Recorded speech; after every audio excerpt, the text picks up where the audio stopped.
This week on The Wheelhouse, women, their right to politic, their right to live.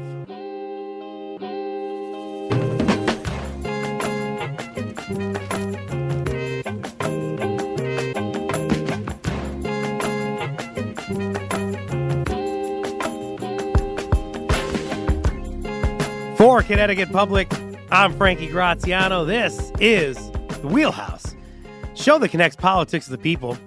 We got your weekly dose of politics in Connecticut and beyond right here.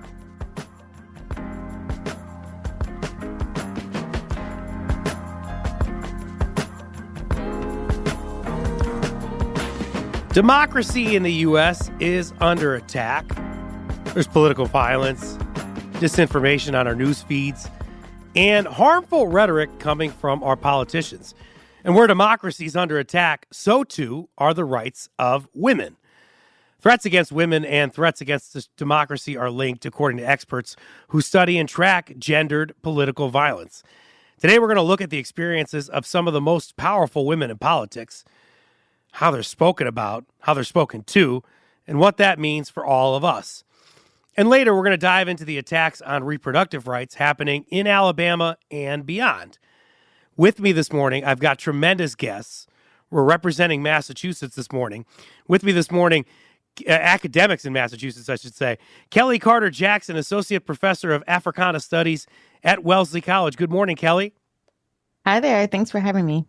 I'm excited to have you on this morning, Kelly. Sarah Soberai, the Professor of Sociology at Tufts University. Thank you so much for coming on the show, Sarah. Good morning. Hey, good morning to you. Sarah, you're going to get the first question here. Before I give you that question, though, I just want to tell folks, call in today. Give us a call, 888-720-9677. Feel free to share some of the inspirations that you have for women in politics and women in the world. Give us a call, 888-720-9677. Sarah, the world of politics still dominated by men. You got to look at this year's U.S. presidential election, 2020s. What are some of the factors responsible for that?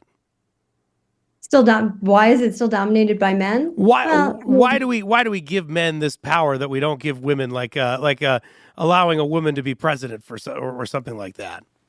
It's interesting that you use the word allowing, because I guess the way I think about it is, why aren't we supporting women who are That's a better way to put it. Thank you for that. Yeah, so I think there's a number of contributing factors. One is there's sort of that classic catch-22 that women have traditionally been seen as, ill-suited for politics because there are beliefs about them that suggest they are emotional and irrational and soft and these types of things. But when women behave in ways that are incisive or assertive, uncompromising, they're caricatured as, I'll use the word battle axes, but the other B word, and heartless, they're read as, not likable. And so there's a resistance in this very tiny tightrope that, someone has to walk in order to be sort of viewed as acceptable. And I also think that as a result of this history of the public being quite, cautious in supporting women, it ends up impacting their fundraising ability early on. There's questions about whether they're a credible candidate, right? So it can sort of spiral and become a almost self-fulfilling prophecy, that is this person electable? Well, there was I remember a poster about Elizabeth Warren that said she's electable if we vote for her, right? So I think that's part of what's going on. Kelly, you got a good chuckle out of a couple of things in there. This is very important to think about that. I'm glad that Sarah corrected me in my way that I had discussed that. It's important to think about this level of support that we can have for women, but yet we have this electability conversation at the same time. Yeah, I think, this is something that is sort of an old conversation. We've thought about women in politics for a really, really long time. I'm actually really excited because on Netflix, they're debuting a whole documentary on, or not documentary, a new film on Shirley Chisholm, who was the first Black woman to run for the presidency. And she's being played by Regina King. And I think that sometimes even representations in film, representations in our popular culture that allow us to see, imagine, envision what it looks like to see women in power and women women in leadership from both the past and the present is really instrumental. Like, it's really hard to imagine something that you haven't seen before. And the truth of the matter is, we have a lot of wonderful, powerful examples. And my job as a historian is to really sort of bring those people to light. Politicians of all genders receive threats and scrutiny at times, whether it be online or in person. But I want to talk and continue to talk about women like Nancy Pelosi, because of the inordinate amount of hate. One man going as far as attacking her husband in their home when he couldn't find her. Do you think the motivation behind that attack is something that's gendered? Are women like Pelosi experiencing something their male colleagues are not? If I can chime in, this is Sarah, and I think there are a number of things that they experience that their male colleagues do not. But I think part of what is happening is that women and male politicians alike are attacked a lot online. It's a very difficult sort of environment, to be in. But for women in particular, they're often attacked on the grounds that their very identities are unacceptable. So more so than their ideas or policies, but instead it's often their perceived race, gender, ethnicity, religion, sexual orientation, right? That becomes a central basis of condemnation. So if you think about Nikki Haley recently, there were social media posts referring to her as Shiva, the deity of destruction, and that's invoking both her race and ethnicity and her gender. So as a woman of South Asian descent, it's not so much that she's got this policy or that policy that's a problem, but instead let's sort of make the very grounds of who she is. Essentially, you're saying they're trying to play all the hits, essentially, and just attack all facets of a person's background. Yeah, I mean, I think you definitely see that if you look at Kamala Harris too, right? There are gendered and racialized epithets that she's dealt with, right? They sexualize her often in humiliating ways. They invoke these sort of oldest, not just racial and gender stereotypes, but specific racialized gender stereotypes where, things that you would only say to, a woman of a particular, background. And so it's not just that they're hitting all of the identities, although I do joke that, no one understands intersectionality like a troll. But I also think that it's more fundamental than that, because it's not just pointing out these very things. It's that these attributes make this person not fit, right? This is the problem, because that's not something you can address, right? Even if you wanted to, right? So I think that that's something that, even though men do deal with criticism and abuse and harassment, we do know that the volume is higher for women, and especially for women from the most marginalized groups. I want to get into, and we're going to play a couple of clips for you guys in a second. But before we do that, that's where we're going to get into a little bit more of the race and kind of the intersectionality aspect of it. But first, I just want to get you to touch on this a little further, Sarah. The internet, social media platforms, online forums, how much does that alter the threats against women today? Can we just drill a little deeper into that?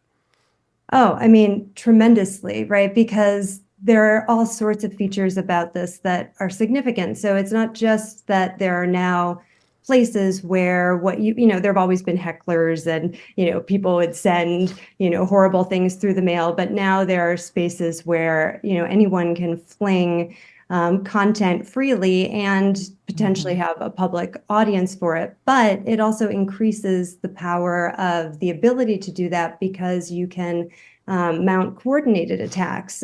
So, for example, again, if referring back to Nikki Haley, the people who were supporting Trump online, when Trump would make criticisms about her, make fun of her birth name, these types of things, that then enables a group of people to work together in a way that can be really really impactful. And it's not just the platforms, because now it's also other forms of technologies, right? AI and deepfake technologies that allow people to create, realistic looking still photos and video images as well. Yeah, if I could chime in here, I could just, I want to affirm everything that you're saying, because it really does become this coordinated effort to silence women, to marginalize women, and not just political figures as well. You see this in, the entertainment world. You see this among scholars as well. I myself, like during 2020, was, targeted and sent hate mail and put on professor watch lists. Oh. There is a concerted effort to silence women who are outspoken or speak up against patriarchy, speak up against racism. And even though we know that these things exist and they've been happening for centuries, it's still a terrifying position to be in, to feel as though your life might be at risk for speaking up. It's one thing to sort of like put something up online. It's another thing to sort of find out where someone lives and send them hate mail or go to their home to stalk them. When I think about Nancy Pelosi and not just her being a woman, but also being a senior citizen, she's vulnerable to physical attack. And I think that should alarm all of us.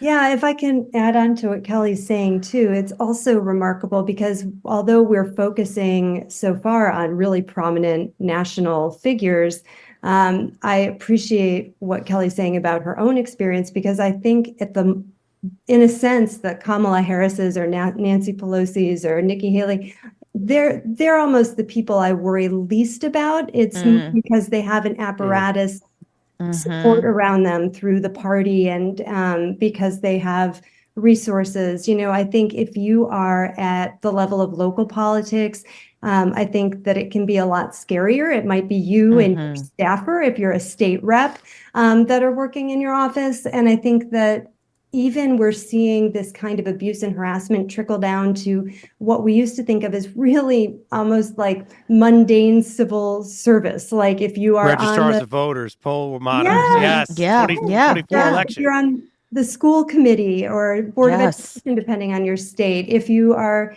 a poll worker, if you're working for the Department of Health, right? We've been seeing this sort of happen, and those folks don't have that kind of support network around them, and often don't have the resources to do the things that people in higher positions are able to do, like outsource their social media management or have bodyguards, have drivers in cars to get them places, those sorts of things. Kelly, I also want to thank you for sharing that. We got you on a different list here on the Wheelhouse. We got you on a list of people we appreciate and people we want to call. So thank you so much for calling in today. I do appreciate that. Let's hear. I told you I want to play you a clip. I want to hear some of the rhetoric associated with our vice president. And it's interesting. This is kind of the I don't know if it's a catch-22, but the irony that it's going to come from a Nikki Haley when we just talked about some of the things that are said about Nikki Haley. Let's roll that clip. We are going to have a female president of the United States. It will either be me or it will be Kamala Harris. And if Donald Trump is the nominee for the Republican Party, he will not win. And we will have a President Kamala Harris. I'm not going to allow that to happen. Either of you guys could jump in on this. You feel free to. Why can't Kamala Harris be president? Why is how Haley's addressing Harris here problematic? I mean, well, for one, she's speaking purely along political and ideological lines. So for her, any person that would occupy a Democratic seat would be someone who would be unacceptable or unsuitable to run the country. That's sort of first and foremost. But I also think that, in subtle ways, she is sort of dog whistling to this idea of we can't have this woman in power. And you know what I mean.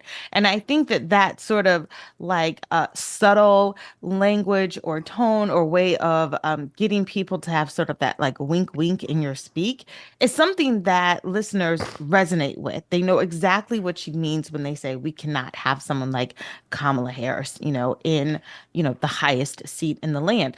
I also think, again, we've been talking about this a lot with Biden, and I feel bad, but it always comes back into his age and people thinking about, well, when you're older, how close is in a health crisis is Kamala Harris away from this seat. But when it comes down to it, whether you're a Republican or a Democrat, if you are a woman, you are going to experience intense political and social backlash when you take on a position of leadership such as the President of the United States. This is where I want you to jump in, Sarah. You talked about earlier the politicians and supporters invoking racial epithets and on Nikki Haley, and herself experiencing sexism, Donald Trump calling her bird brain many times. Given this experience, how do you interpret this clip? I mean, I think there's a couple things that are worth noting in addition to what Kelly offered. One is that it's certainly not just men who are critical and hard on and even abusive toward women. And so I think that, you know, on one hand, we would like to see something more out of someone who's sharing a similar set of burdens and challenges. But that's not very unusual, right? And that makes sense when you're, you know, sort of raised in a society. It's not that you're immune to its, you know, biases and stereotypes. So that's why people experience things like internalized racism, internalized sexism, that sort of thing. But the other thing is that I think this is strategic, like what Kelly's saying. So we don't really even know what Nikki Haley thinks outside of the fact that she thinks that this is a good strategy to reach the people who are potentially going to come out and vote. So in what it says most to me is about how she views the Republican primary voters and what she thinks will motivate them. And I couldn't agree more with what Kelly offered about the dog whistle, because it wasn't about policy per se in this moment. But again, just that, could you imagine if this happened? Yeah. 6 women make up 3/4 of a group of lawmakers of color in Congress, often referred to as the Squad. Cori Bush, Summer Lee, Alexandra Ocasio-Cortez, Ilhan Omar, Ayanna Pressley, Rashida Tlaib, often attacked by Republicans for their progressive ideas. Former President Donald Trump, we're invoking him again, even told some of them to go back to where they came from. These are women of color like Kamala Harris. I'm imagining that plays into how they're perceived by opponents across the aisle. Oh, absolutely. Go ahead, Kelly. I'm sorry. Yeah, absolutely. I mean, the Squad is demonized primarily because they are women of color, because they have dared to sort of take up space to speak boldly, truth to power. And that is alarming.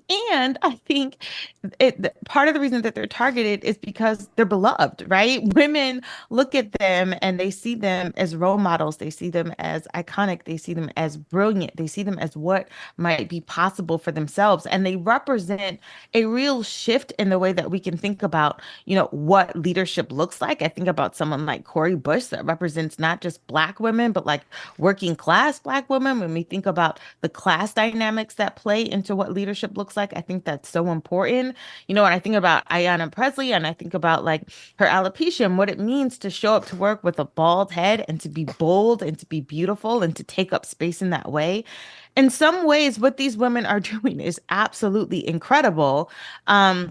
But again, there will always be intense and even violent backlash when you speak out against racism and white supremacy and patriarchy. And I think we see that time and time again with these women. Finish this thought that we had earlier when we talked about Nikki Haley talking in a matter that anybody who's a Democrat is unsuitable. What about the role now we have one of these? We're talking about 6 women here, so 6 women of color, and then we talk about political affiliation and the politics. So now let's factor in the politics and the affiliation into this conversation. I mean, I think it's all entwined in a way that's really complex. And I think one way that you can see this coming up, so I guess in a way, I'm setting aside part of that question for a minute to sort of go back a step to say that in my own research, looking at identity-based abuse, one of the things that's really kind of paradoxical and fascinating about it is that it's both really intimate and ad hominem, you know, it's very personal sounding, but the attacks are also generic. So what's weird is obviously if you're calling someone, you know, a whore and, you know, these crazy things. That feels very personal. But if you look at the content of the abuse, the attacks could often be lobbed at nearly anyone with a similar background demographically. So thinking back for a minute to, going back away from the squad to thinking about when Kamala Harris got the vice presidential nomination, and there were these memes and shirts that said Joe and the Hoe, right? And those memes and jokes that were circulated could have been and would have been used even if the nominee had been Gretchen Whitmer or Tammy Duckworth. And I point this out because I think the sort of non-specific misogyny and racism that is embedded there, it's a red flag that reminds us that even though the abuse looks and feels more like interpersonal bullying, it's really a more structural hostility that's rooted in resistance to the visibility and voice of these individual speakers, so whether it's AOC or Ilhan Omar, right, as representatives of specific groups of people. So it's really about a struggle to push back against who is allowed to hold sway in public discourse. And I think that's why those members of the squad are so threatening, because once you recognize this not as an individual problem that Nancy Pelosi or AOC or whoever is dealing with a lot of abuse, and you recognize this as patterned resistance to women's political voice and visibility, then you can kind of see, oh, this is why the abuse and harassment is unevenly distributed even among women. Because if it's about resisting certain groups of people, then we understand why this group, the squad, right, they are at the, if you make a Venn diagram of who's most likely to deal with this kind of garbage, one circle would be women who are members of multiple marginalized groups, as these women are that you've called out. Another circle would be those who are complicating or just existing in realms that are traditionally male dominated, of which politics and policy is certainly one. And another is, and this is where the sort of politics piece that you asked about, Frankie, comes in, is that there's special venom saved for women who are perceived as feminist or in any way non-compliant with gender expectations. And there's a very low bar for that kind of non-compliance. But so if you are politically then left in this gendered way, right, you are literally at the center of that Venn diagram. And that's where Ayanna Pressley, that's where Ilhan Omar, that's where AOC, right, that's where these women are situated. Sarah and Kelly, go ahead, Kelly, just really quickly, because we're about to go to break. I was just going to say, what's so ridiculous about this is that it's not even, the critiques are not even creative. The critiques are not about policy or how they voted or what issues they're standing on. The critiques are always about their personhood, and that's what makes it a problem. Just coming with the fire in the last couple of minutes here to really harp on this important conversation. We've barely scratched the surface. We've got a lot more to come. We have to take a quick break, though. Coming up, more on women in politics. Stick with us. Join the conversation. 888-720-9677. 888-720-9677.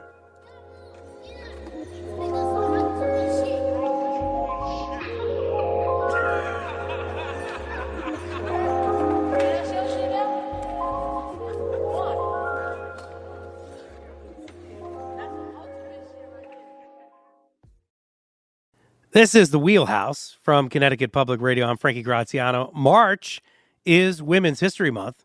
So today we're talking about women in politics, diving into some of the harmful rhetoric surrounding women in American politics, and joined by two great guests, Kelly Carter Jackson, chair of the Africana Studies Department at Wellesley College, and Sarah Soberai, professor and chair of sociology at Tufts University. Kelly, we touched on the impressive credentials of a Vice President Kamala Harris earlier. Here in Connecticut, the highest elected office held by a woman in state politics is Lieutenant Governor Susan Bysiewicz. I talked to her about some of the hate directed at Kamala Harris. Here's what she said. More qualified than some men who have been president of the United States. It's remarkable to me when I hear people talk about the credentials of our vice president as somehow being inferior. And I have to attribute that to discrimination. Can you react to that clip for us, Kelly? Yeah, I mean, she's not wrong. She's not wrong. I mean, I think that there are valid critiques to make of Kamala Harris's leadership for sure. But I think oftentimes those critiques are ways to sort of undermine her personhood, a way to sort of demonize and subjugate who she is as a woman of color. So when we see critiques that are all based upon either what she looks like or who she's married to or sort of her background that have nothing to do with actual like decisions and policy, that's where I take real issue. I think all of us are should be open to critique as a leader when we think about the hard decisions that we have to make if we're talking about immigration or if we're talking about, crime or things of that nature. But when it comes to who you are as a person, those things should be off the table. But yet, when it comes to Kamala Harris, it seems that all we seem to discuss are the things that have actually nothing to do with her leadership. Sarah, what do we know about how this impacts a woman to want to get into politics, seeing such vitriol out there, people attacking personhood? This cyberspace issue that we have, where there's this terrible online hate that women face. What do we know about the impact? Oh, it's got a terrible, I mean, it has a terrible impact. I know from working myself with women who've been on the receiving end of this kind of abuse, a lot of them, leave social media platforms, take breaks to recover from fear and frustration. They write under pseudonyms or use male avatars, right?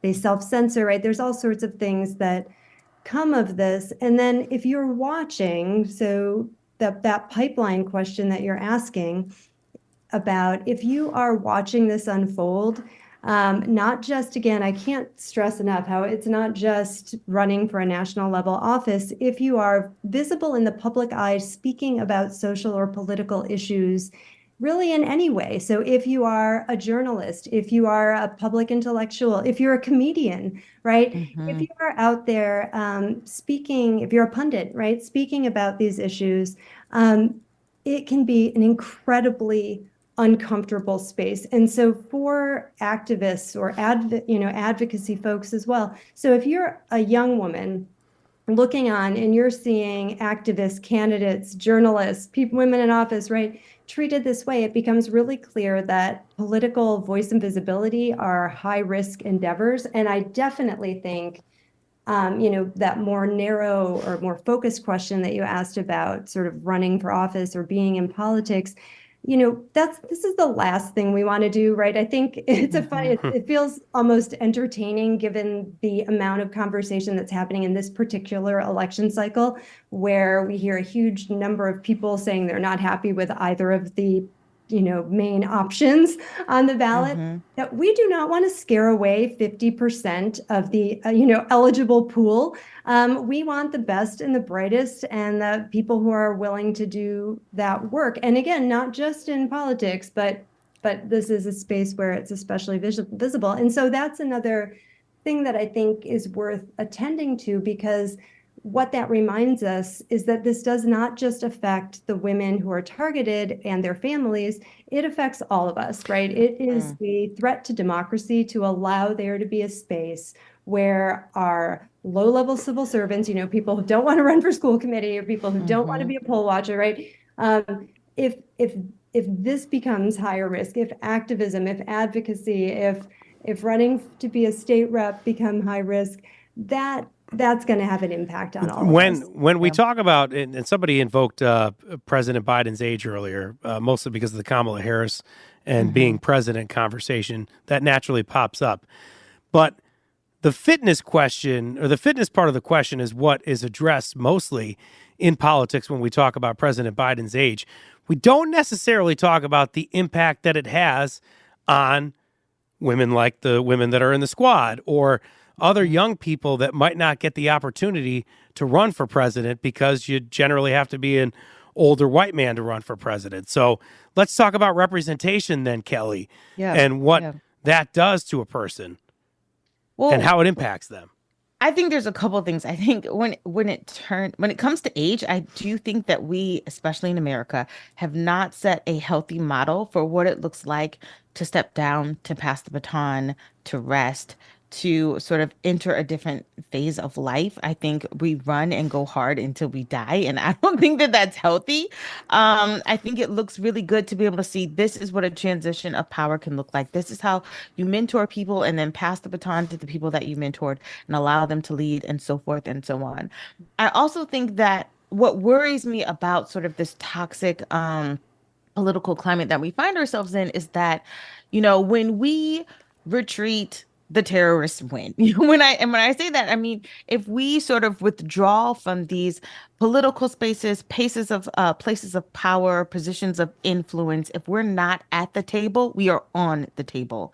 And so, what I'm always trying to encourage women to do, especially teaching, at Wellesley College or Women's College, I love teaching women. I love inspiring the next generation of women leaders. Is that we have to be in the room. We have to have a voice. We have to have a say. And even though pioneer work is hard, and even though pioneer work can be violent, we have to be able to do this hard work to change the culture, to shift the narrative. Because if we don't, no one will. We can't wait for the people in power to sort of relinquish it. That's not going to happen.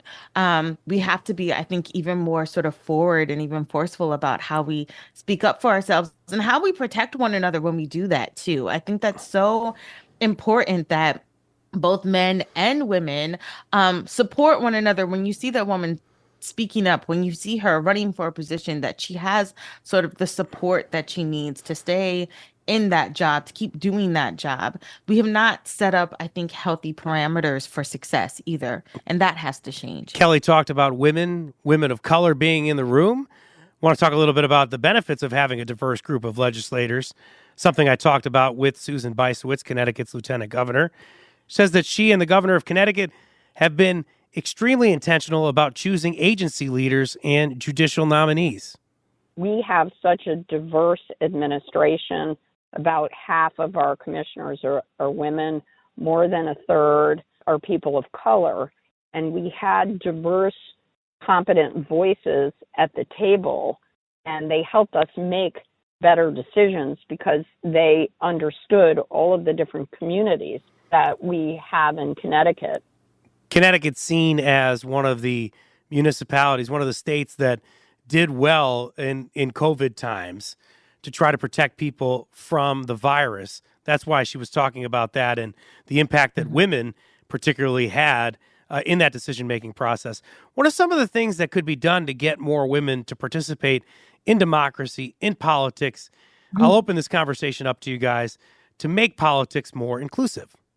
Well, I think one thing that comes to mind is, and it relates to that question about being an older white male, is that the money required to run for office, right? The way we have campaign finance structured is one where the vast majority of our country would not be able to sort of mount a campaign that would be treated as credible. And although people are able to work their way up, if you start as a local state rep and, you sort of get different positions and work your way up, even those local level elections require some sort of funds and fundraising. Mm-hmm. And so one of the reasons that we see older white men in the highest offices, it has to do with also the way that our economic resources are distributed in the U.S. and the way that that coupled with who's willing to donate to which campaign. So I think one thing we can do is provide more of a level playing ground where the ideas and relationships in a community have a bigger role in how things unfold than who can buy the best advertising spots. Yeah, I agree. I think money is a huge barrier to entry. I think that oftentimes women struggle to find the sort of financial support that they need. But in addition to financial support, for a lot of women who are mothers, sort of having that village of support to be able to say, yes, you can have children, have a family, and still take up powerful positions. I have a friend who in the town next to me just ran for select board and won. And she's the first Black woman ever in the town of Natick to serve on the select board. And I thought about how powerful it was for my daughters to, hold out signs for her on campaign day and to see like, if this is something that you wanted to pursue, it is possible, whether it's at the local level or at the state level or even at the national level. We need to be able to see women taking up these positions, which is why representation is so important. But also when women are in those positions, when they do get there, they have to be supported. They have to be mentored. They have to be not just recruited, but retained, as we say in corporate America. Like all of the facets that go to bringing a person in have to remain once the person is also in the job. Yeah, and I think the abuse and harassment that is intimidating to a lot of folks, I don't think we want to treat that as inevitable. The sentiments may be always circulating, but it is not something that there are ways that we can minimize it, and there are things that can be done that should be taken seriously and not just thrown our hands up like, what can you do? We're gonna end the conversation in a second, but we got a phone call, and it's an interesting phone call because I believe Douglas from East Haven is going to talk to us about some backlash that Katie Britt, who was a recent responder to the State of the Union, received in her address to President Biden. Go ahead, Douglas. What do you got to say?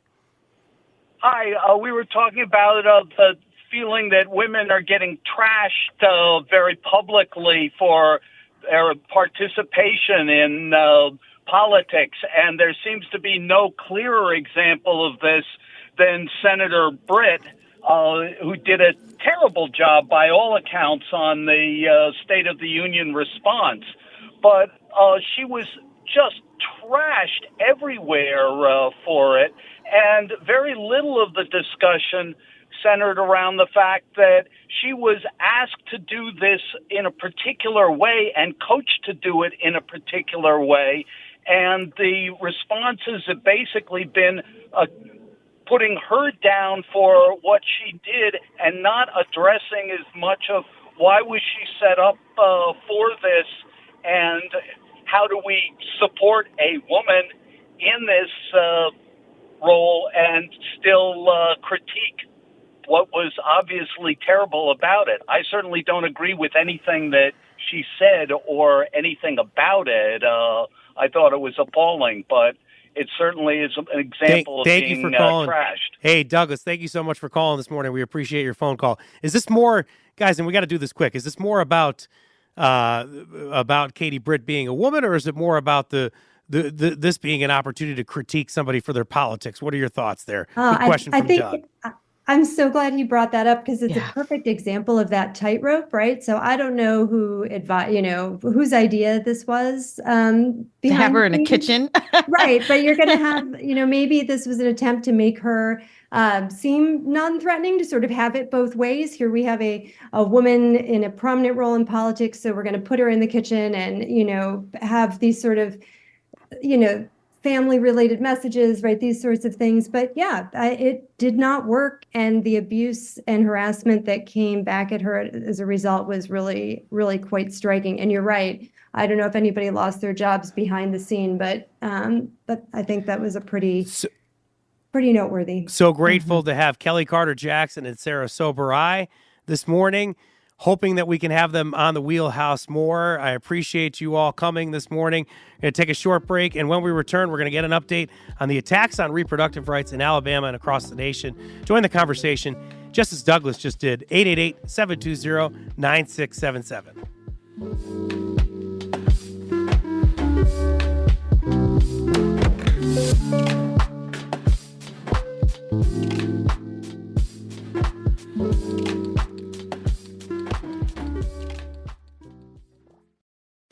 This is the Wheelhouse from Connecticut Public Radio. I'm Frankie Graziano.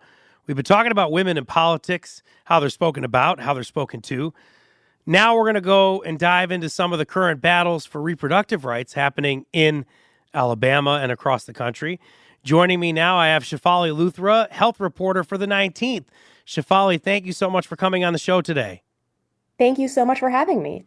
And thank you for so much of the great work that the 19th does. So glad to have another reporter from the 19th on. Folks want to join the conversation, call us real quick if you have a phone call, 888-720-9677, because we are in the final segment, and we got to talk about the recent attacks on reproductive rights across the U.S.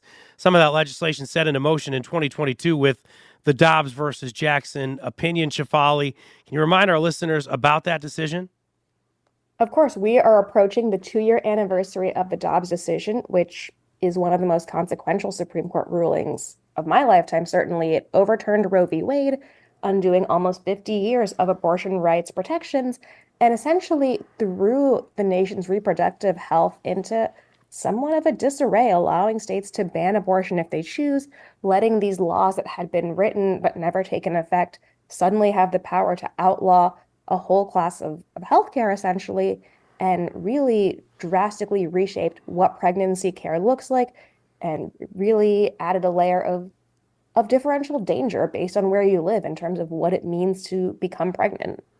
And the landscape since then, I'd imagine more restrictive, particularly in some southern states? That's correct. We have whole segments of the country where abortion is almost completely unavailable. If you look at the Southeast, Florida is the most permissive state with a 15-week allowance for abortion. North Carolina is the next closest state to Florida with a 12-week allowance.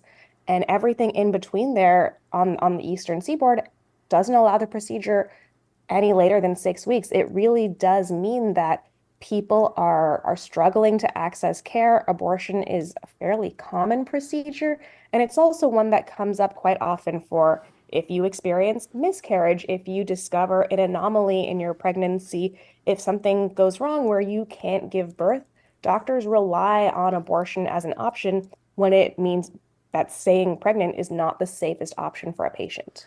Latest attacks on reproductive rights have been targeting IVF, in vitro fertilization.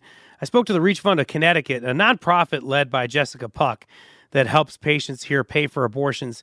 She says the news in Alabama is an example of what advocates have been saying for years, that the fight against reproductive rights wouldn't stop at abortion. Here's a clip. This is about control. It's about controlling who can get pregnant and when they can get pregnant. And it sets dangerous precedents for personhood laws, which will greatly affect the care and the rights of people. I want you to expand on what we just heard, Shafali, about it really being about control.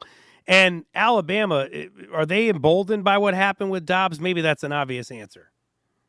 The Alabama case is actually somewhat complicated. To your first point, there is an ideology that is quite common in a sector of the anti-abortion movement called fetal personhood. The idea that a being is live, deserves the same protections as humans from the moment of conception. And this has pretty significant implications. There is this very vocal segment of the anti-abortion movement that does oppose IVF because of the creation of embryos in a lab, not all of which are used to become a pregnancy to eventually result in a birth. There's also a segment that opposes forms of contraception, arguing along similar lines. But I want to take a moment and remind readers exactly what happened in Alabama, which is that this wasn't the result of a law passed specifically post-Dobbs. This was because a couple sued a fertility clinic that had an accident and the embryos were destroyed. And they sued for wrongful death. And the state Supreme Court upheld that, citing an amendment to the state's constitution, and essentially unleashed this level of chaos that the state legislature and the governor were not prepared for, which is why we've seen efforts by Republican lawmakers in Alabama to try and bring IVF back. But at the same time, what it sort of speaks to is that we are seeing unintended or perhaps unanticipated consequences of the anti-abortion movement and the fetal personhood ideology now taking us in a very broad direction with significant ramifications for all forms of reproductive health. Very important that you brought that part to light. How are folks who have been going through this process, maybe even for years, being impacted by these unforeseen kind of consequences and this attack on access to IVF? The IVF question is so striking because it's already a really emotionally, physically, and financially fraught decision. I spoke to numerous people going through IVF not necessarily in Alabama, but in other states with abortion restrictions about how they're feeling in this moment. And a lot of them echoed these same themes. They are doing IVF because they're out of options and they are desperate to have a child. They have spent thousands, sometimes tens of thousands of dollars trying to become pregnant, taking out new jobs to get fertility benefits, delaying needed renovations on their homes, pulling money out of their savings. And now they are so afraid that something might come and take this thing away from them that they have fought so hard to be able to access because IVF is already so unattainable for so many. It's really changing how they think about their pregnancy plans, whether they want to rush into the next pregnancy, whether they want to spend extra money to transfer their embryos to another state. And they really don't know what their options are going to be in the coming years. And it's a source of real fear for them. You've alluded to a sort of scramble that's happened as a result of the state government not being able to deal with these sort of unintended consequences. So do you think the attacks against IVF are going to stand? It's a good question. Alabama passed a law after a couple of weeks that provides immunity for IVF clinics. And in theory, it should restore access to the procedure. And we've seen some clinics in Alabama resume providing IVF, saying that these protections are sufficient. At least one clinic hasn't, and they are particularly concerned that though this law provides them immunity from, civil or criminal charges, it doesn't undo the state Supreme Court's central finding, which is that from the moment of conception, you deserve the same legal protection as a human. And that, if that is something that lawmakers aren't able to tackle and address, it could come back in many different forms and continue to have implications for people's access to healthcare. What can you tell us about the experience of providers right now? Have you been able to talk to any and how they're feeling about these latest legislative changes? There were a collection of physicians who worked with the state to try and pass the law that is in place, but the National Trade Group for Reproductive Medicine Providers is deeply concerned that the Alabama law does not go far enough. They worry that in the long term, this will not provide their members the protection they need. And they also note something that I think is very important, which is that if you don't have necessarily the full spectrum of reproductive health available in a state, it deters doctors from moving there. And Alabama, like a lot of states that also happen to have abortion bans, already have shortages of physicians, and in particular, reproductive health physicians and specialized reproductive health physicians. And longer term, they have noted they are quite concerned that those shortages will only get worse because doctors will choose to practice in states where they are not concerned about legal risk. Shefali, I've only got about a minute and a half left in this conversation, and I want you to talk to us about a book you got coming out this year. Can you do that in about a minute? Can you tell our listeners what it's about and where they can get a copy and when? Absolutely. This book is called Undue Burden. It is the result of years of reporting in the lead up and aftermath of the Dobbs decision. It follows the experiences of the actual people who sought abortions and what it meant to them to be able or unable to access this care in states across the country. It comes out May 21st. You can buy it wherever bookstores are sold, or wherever books are sold. You can pre-order it online. And I really hope that it helps people understand the human lives that are dramatically affected by what happens when abortion is outlawed in so many states. Important conversation, an important book to read. Shefali Luthra, thank you so much for coming on our program. We appreciate you. We appreciate the 19th. Thank you so much for having me. That's our show for this week.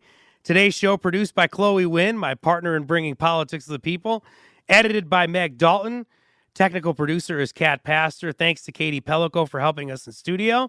Download The Wheelhouse anytime on your favorite podcast app. I'm Frankie Graziano. This is The Wheelhouse. Thank you for listening.